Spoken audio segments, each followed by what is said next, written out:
आज हम चर्चा करेंगे एक बार पुनः समाजवादी पार्टी को लेकर।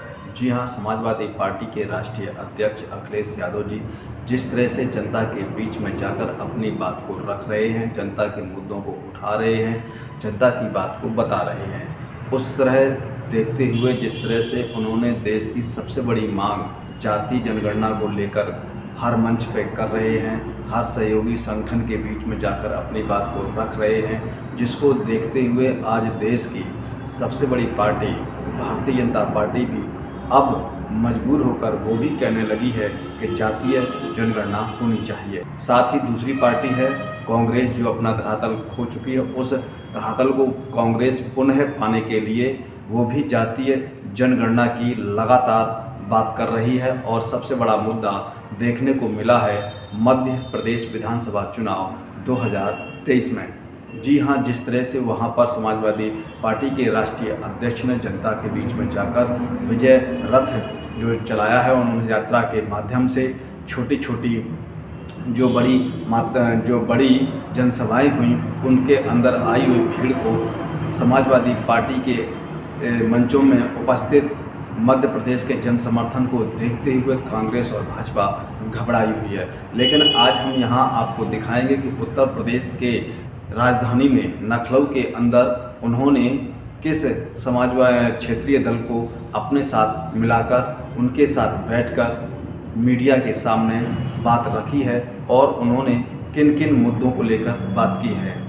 वो उत्तर प्रदेश की सोहेल देव स्वाभिमानी पार्टी है, उस पार्टी को लेकर उन्होंने मीडिया के सामने बात को रखा है और उस पार्टी के जो राष्ट्रीय अध्यक्ष हैं महेंद्र राजभर, जो उनके साथ उन्होंने उनके बात को रखा है, सुना है और मीडिया के सवालों का जवाब भी दिया है। उन्होंने मुख्यतः इस मीडिया के माध्यम से इस पार्टी के राष्ट्रीय अध्यक्ष और उनके पार्टी के समर्थकों के बीच में उपस्थित होकर उन्होंने किन मुद्दों को उठाया है वो आप उनकी ही जुबानी से स्वयं अभी सुनेंगे। जी हाँ, आपको हम ज़्यादा देर इंतज़ार नहीं कराएंगे, लेकिन उन्होंने इस मीडिया के माध्यम से किन किन मुद्दों को रखा है उन मुद्दों को मैं बताना चाहूँगा। उन्होंने इस मीडिया प्रेस में मुख्यतः जाति जनगणना को लेकर क्या बोला है, आखिर उनके इस बोल से राष्ट्रीय पार्टियां क्यों घबराई हुई हैं वो आप सुनेंगे। और शिक्षा को लेकर उन्होंने एक यहाँ पर बात की है, आखिर शिक्षा को लेकर उन्होंने क्या कहा है वो भी आप उनके मुख से जानेंगे।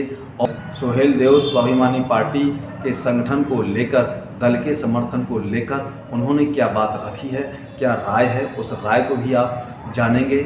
और उन्होंने यहाँ पर मीडिया का एक सवाल भाजपा के एक नए नारे को लेकर उन्होंने ऐसा क्या कहा है कि जरूर ही निश्चित ही भाजपा के जो अंधभक्त हैं उनको बुरा लगेगा।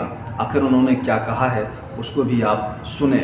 और उन्होंने यहाँ पर कहा है कि अगर भाजपा कहती है कि सबका साथ और सबका विकास, तो फिर राजभर समाज पीछे क्यों है। और मीडिया ने राजस्थान के चुनावों की तैयारियों को लेकर उन्होंने कहा है कि क्या आप राजस्थान के चुनावों के लिए तैयार हैं।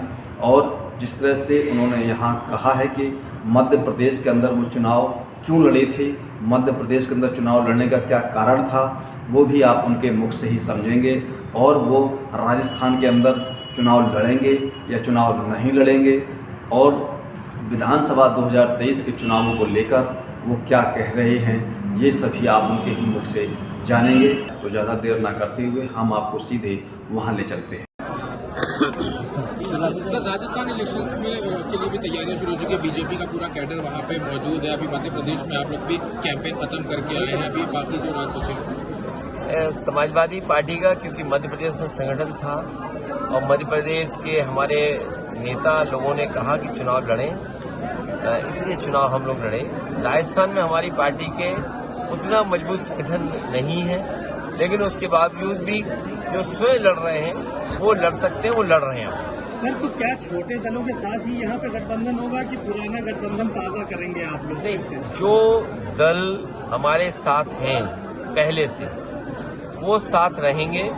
महेंद्र राजभर जी पहले से हमारे साथ हैं, ये भी साथ रहेंगे। सर इलेक्शन का कल कैंपेन में जो मध्य प्रदेश में राहुल गांधी वहाँ पे थे, जो बात आप कहते हैं उन्होंने वो बात कही कि एक बार दलित ट्राइबल से सबको अपनी जब पावर के बारे में पता चल जाएगा तभी देश का विकास हो सकता है। तो एक तरह से जो आप जाति जनगणना की बात कह रहे हैं वो अब राहुल गांधी मंच पे भी उस चीज को ओपनली कह रहे हैं। मुझे खुशी इस बात की कि देश के सभी दल धीरे धीरे जाति जनगणना पर बात रख रहे हैं और हमें उम्मीद है अब कि आने वाले समय में जाति जनगणना होगी और आबादी के हिसाब से हक सम्मान मिलेगा। बाबा साहब भीमराव अम्बेडकर जी ने जो संविधान दिया था जिसके तहत अधिकार मिलने चाहिए वो अधिकार मिलेंगे। सर बीजेपी द्वारा एक नया नारा बनाया गया है, गरीब की चिंता भारतीय जनता पार्टी की प्रमुखता, इस पर क्या कहेंगे? ये सब बकवास है इनका, जाने कितनी बकवास करती है बीजेपी की पार्टी है। इन्होंने कहा सबका साथ सबका विकास, फिर राजभर समाज क्यों छूट गया? भाई सबका साथ सबका विकास जी जी, तो फिर राजभर समाज क्यों छूट गया? न शिक्षा मिल रही, न नौकरी, न रोजगार। ये नारे देने में अच्छे हैं लेकिन जमीन पे कुछ नहीं उतारती। ठीक है, अच्छा ठीक है, हम पढ़ लेंगे इसको।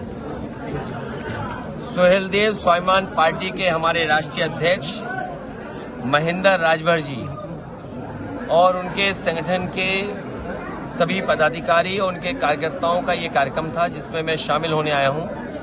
मैं महेंद्र राजभर जी को बहुत बधाई देता हूँ, उनके सहयोगी साथियों का धन्यवाद देता हूँ कि राजधानी लखनऊ में उन्होंने अपने कार्यकर्ता और संगठन के लोगों को बैठा करके फैसला लिया है कि आने वाले समय में जाति जनगणना हो। जो गरीब हैं, जो कमजोर हैं, जिन्हें मुख्य धारा में लाने के लिए लगातार ये प्रयास कर रहे हैं। हमें उम्मीद है कि इनके पर्चे में बहुत महत्वपूर्ण मुद्दे हैं, उन सब मुद्दों को शामिल करेंगे। शिक्षा जैसा महत्वपूर्ण क्षेत्र जो आज गरीब से दूर जाता जा रहा है, आज महंगी शिक्षा हो रही है, जो गरीब को पढ़ाई मिल जानी चाहिए, शिक्षा मिल जानी चाहिए, वो भी सरकार उपलब्ध नहीं करा पाती। और सरकार जानबूझ करके इस तरीके से काम करे जिससे गरीब पढ़ लिख ना पाए और गरीब सपने ना देखे। तो हमें उम्मीद है कि महेंद्र राजभर जी और उनका दल एक बड़ा दल उभर करके रहेगा। समाजवादी पार्टी उनके दल के साथ है, उनको साथ लेकर के चलेगी। आपको ये खबर कैसी लगी है? अपना सुझाव देने के लिए कमेंट बॉक्स में जाकर अपनी राय को जरूर रखें। आपसे आग्रह है कि अभी तक हमारे चैनल को सब्सक्राइब ना किया हो तो नीचे सब्सक्राइब बटन पर जाकर क्लिक करें, साथ ही बेल आइकन को प्रेस करें जिससे कि हमारी पढ़ने वाली प्रत्येक खबर का नया नोटिफिकेशन सबसे पहले आपको प्राप्त होगा। हम फिर मिलेंगे एक नई खबर के साथ, तब तक आप हमको इजाज़त दीजिए। जय भारत, जय हिंद।